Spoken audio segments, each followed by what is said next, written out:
A merchant had been traveling all day long, and it was late afternoon when he arrived at the caravanserai, completely exhausted.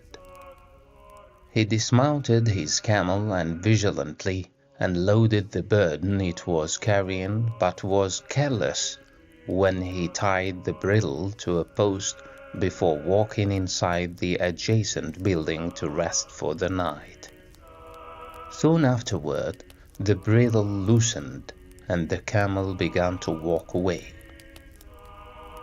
A little desert mouse spotted the bridle twisting like a snake on the ground and quickly took it in her mouth and ran in front of the large beast. The camel, who was bored, thought that the little mouse was entertaining and decided not to whip his bridle out of her grip, allowing her to lead him on.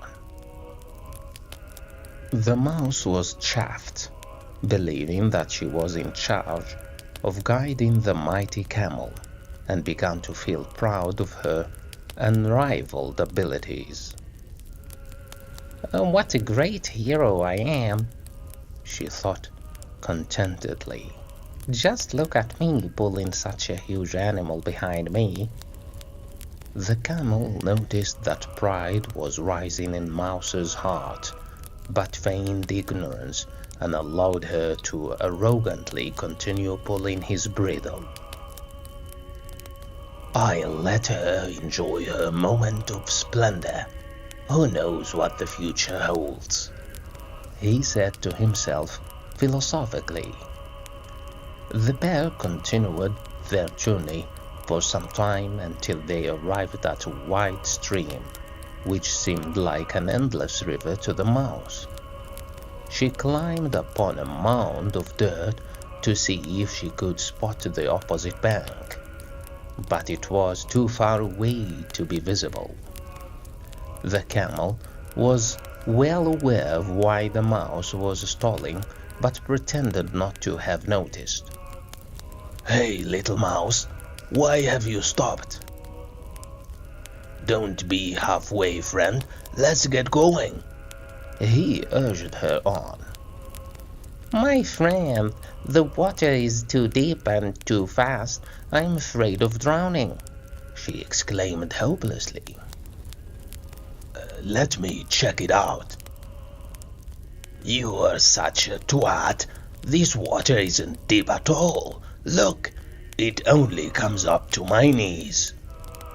"This water may seem as insignificant as a small gathering of ants to you, but to me it's as impassable as a row of ferocious dragons. Your knee and mine are quite different in height. Can't you see?"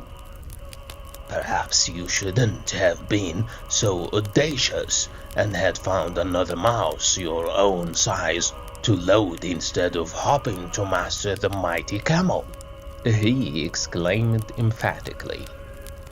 I repent. Help me cross this water, and I'll never let myself be ruled by my pride again." The camel felt pity for the little mouse. "Hurry up and climb onto my hump," he exclaimed sympathetically. "Crossing this stream is simple for me. In fact, I could carry hundreds like you in one crossing."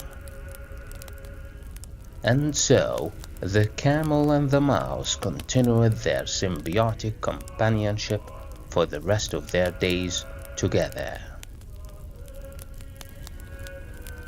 Camel and Mouse by Rumi.